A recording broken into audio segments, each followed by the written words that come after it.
Crise de la nation. Entre le citoyen et la violence, les institutions au sens le plus large du terme forment en temps ordinaire écran. Soit que la violence ne se manifeste pas, soit qu'elle soit administrée de façon si souple que la victime n'en est pas consciente. Et il en est en tout cas alors exceptionnel que le citoyen moyen soit en contact avec cette forme de violence à l'état pur qu'est la torture. Pendant plus de 7 ans, la guerre franco-algérienne a étendu démesurément les limites secrètes de la torture. Celle-ci n'était plus seulement le fait d'une police que caractérise sa condition séparée. Les victimes, aussi bien que les bourreux, pouvaient être n'importe qui. Les conséquences psychologiques de cet état de fait mériteraient une étude qui n'a pas encore été faite, bien que le psychiatre et théoricien de la décolonisation que fut Frantz Fanon l'ait esquissé en 1961 dans Les damnés de la terre. Tel policier qui torturait consciencieusement 8 heures par jour ne parvenait pas à distinguer entre sa vie professionnelle et sa vie familiale. Il était continuellement tenté de torturer sa femme et ses enfants. On a beaucoup moins étudié les conséquences sur les victimes. Il n'est pas dit que ces exemples puissent être généralisés. Le cas rapporté ci-dessus de l'instituteur Sanchez tend au contraire à montrer qu'on peut avoir été un tortionnaire et exercer son métier à la satisfaction de la population. L'Algérie était loin et les Algériens étaient autres. Essayons pourtant de comprendre comment les choses se sont passées. Du policier qui torturait au juge qui tenait pour bons les résultats d'un tel interrogatoire et au président du conseil qui mentait ou se taisait, toute une machine de mensonges a été peu à peu bâtie. Mais surtout, toute une génération de jeunes gens s'est trouvée d'une manière vitale confrontée à des problèmes qui lui étaient jusqu'alors inconnus. Rien, en effet, n'avait préparé la jeunesse française à l'expérience qui fut la sienne pendant la guerre d'Algérie. Aucune éducation préventive ne lui avait été donnée, ni par les syndicats, ni par les partis, ni par les églises. Quand les disponibles furent rappelés en 1955-56, le problème de la torture n'existait pas pour l'opinion publique. Le jeune Français partait pour l'Algérie nourri de slogans et d'idées fausses. Les uns croyaient trouver un morceau de France et les autres pensaient que seule une poignée de gros colons faisait obstacle à l'entente entre Français et Algériens. Une fois débarqué, souvent après avoir manifesté contre son rappel, le jeune soldat découvrait avec stupeur les quartiers européens d'Alger et d'Oran. Et c'étaient les couches les plus humbles de la population française qui lui conseillaient les méthodes les plus expéditives. Pour ceux qui la faisaient réellement, la guerre des Djebel était une expérience traumatisante. Un adversaire invisible, une population silencieuse et complice, les cadavres mutilés des camarades, et dès lors, les représailles qui se déchaînent. Pour ne pas parler des facilités qu'offre la vie en pays conquis. Le vol et le viol à bon marché, les pires forfaits encouragés parfois par les chefs. Le jeune Français qui débarque en Algérie est donc pris dans un double réseau, aux mailles bien serrées. La société coloniale et l'armée. L'action psychologique n'a pas réussi à convaincre les musulmans, mais ses responsables ont du moins réussi à se convaincre eux-mêmes et à convaincre une grande partie de leurs subordonnés. Tel qui échappe à l'emprise de la société coloniale est du moins convaincu par ses chefs que l'armée travaille effectivement aux besoins contre les pieds noirs à la construction d'une Algérie nouvelle, voire révolutionnaire. La double pensée dont George Orwell a fait le ressort de la société de 1984 fonctionne dès lors à merveille. Le jeune Français n'est pas parti pour faire la guerre. Il est un pacificateur. Mais la pacification est pire que la guerre. Il est venu pour protéger les musulmans terrorisés par les rebelles, et on lui demande d'encercler les villages avec du fil barbelé et de mettre en fiche tous les habitants. Quadrillage, toujours insuffisant, toujours à recommencer. Il est le représentant de la générosité française, comme disait le président Coty, et on lui demande de torturer et de tuer des prisonniers désarmés. Catholique, il sait que la torture est un crime, et son aumônier le lui rappelle à l'occasion. Mais sait-il vraiment que passer un suspect à l'électricité est de la torture, au sens qu'a pris ce mot pendant l'occupation nazie? Certains témoignages permettent de penser que le mur des mots n'a pas été franchi.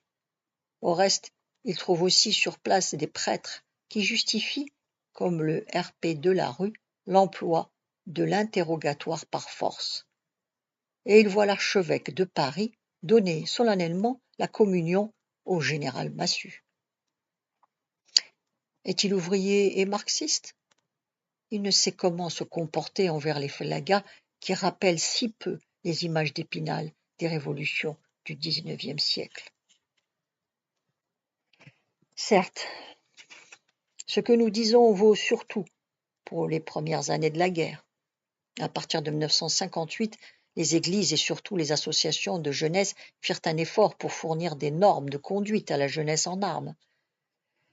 Les militants de ces associations jouèrent un rôle important dans la révolte du contingent qui fit échouer le putsch du 22 avril 1961.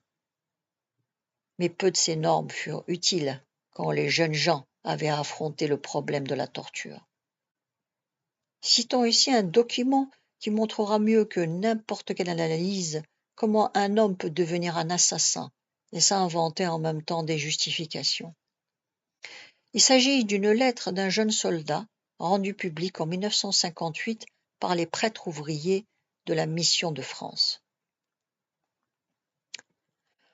On demandait des volontaires pour descendre les gars qu'on avait torturés. Comme ça, il ne restait pas de traces et on ne risquait pas d'histoire. Moi, je n'aimais pas ça. C'est vrai, vous savez, descendre un gars à 100 mètres dans le combat, ça ne faisait rien. Parce que le gars étant loin, on ne le voit pas trop. Il est armé et puis il peut se défendre ou se barrer au besoin. Mais descendre un gars comme ça, sans défense, froidement, non. Alors je n'étais jamais volontaire. Et il est arrivé que j'étais devenu le seul dans la section qui n'avait pas descendu son gars. On m'appelait la petite fille. Un jour, le capitaine m'a appelé en me disant « Je n'aime pas les petites filles. Prépare-toi, le prochain sera pour toi. » Alors, quelques jours après, on avait 8 prisonniers qu'on a torturés, à descendre.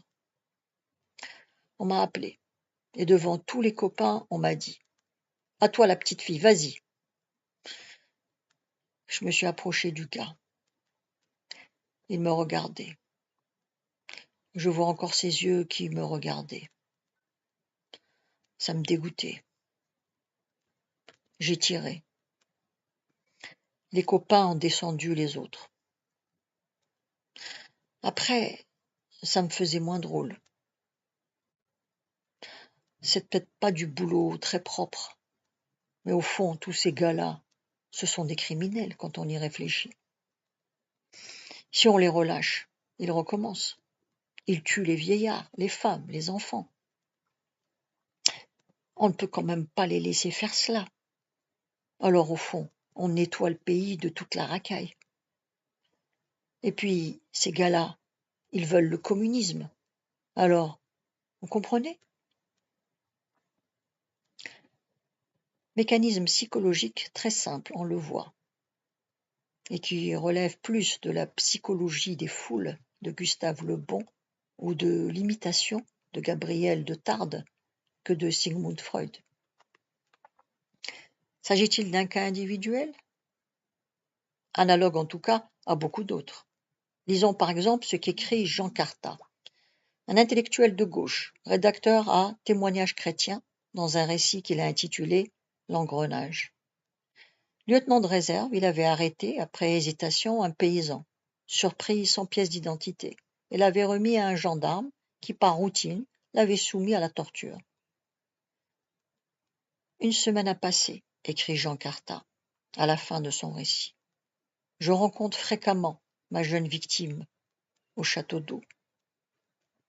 Il a subi une dizaine d'interrogatoires. Je le fais soigner par l'infirmier. On compte des milliers de cas comme le sien. Mais celui-là me pèse. J'ai essayé, non pas de me justifier, car il n'y a pas de justification possible, mais au moins de lui expliquer que je n'avais pas voulu cela. Il a fixé un instant sur moi ses yeux rouges, même pas hostiles, peut-être indifférents. J'aurais préféré sa colère à ce regard lourd, déjà de tant d'expérience, celle de la lâcheté et de l'atrocité des hommes, des Français. De tels souvenirs marquent une vie.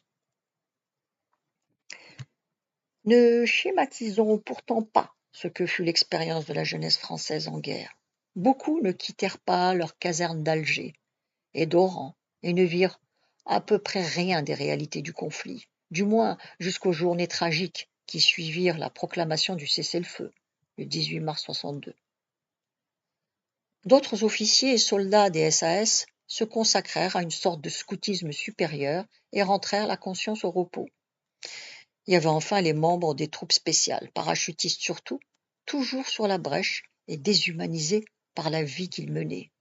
Ceux-là erraient d'un bout à l'autre de l'Algérie sans rencontrer âme qui vive, même s'ils opéraient dans un désert. Ils ne connaissaient rien du pays, et ils faisaient la guerre, ni des hommes qu'ils combattaient, ni à l'occasion égorgés ou torturés. Peu à peu, ils perdaient toute autre forme de conscience individuelle et collective qu'un vague esprit de bande. Nous étions comme des loups, dira l'un d'eux, Pierre Leliette, dans Saint-Michel et le Dragon, le livre qu'il écrivit pour se libérer. Je rencontrai un jour dans le train Strasbourg-Paris un de ces hommes. C'était en 1961, en décembre. Et il sortait d'une prison militaire en Allemagne où il avait accompli une peine pour avoir servi de garde du corps au général Schall pendant le putsch d'avril. Avec des gestes frénétiques, il racontait qu'il avait alors, avec ses camarades paras, fauché à la mitrailleuse une foule de musulmans en abattant 2 ou 3 000. L'histoire était totalement fausse. Rien de ce genre ne s'était passé en avril, mais c'était sans fantasme. Fantasme où il caressait avec une complaisance morbide. Dans le wagon-restaurant où nous nous trouvions, 2 riches industriels tentaient gentiment de lui expliquer que la fonction de l'armée était d'obéir au pouvoir civil. Rien au monde ne pouvait être plus étranger à son univers mental. La suite demain. Vous pouvez vous abonner.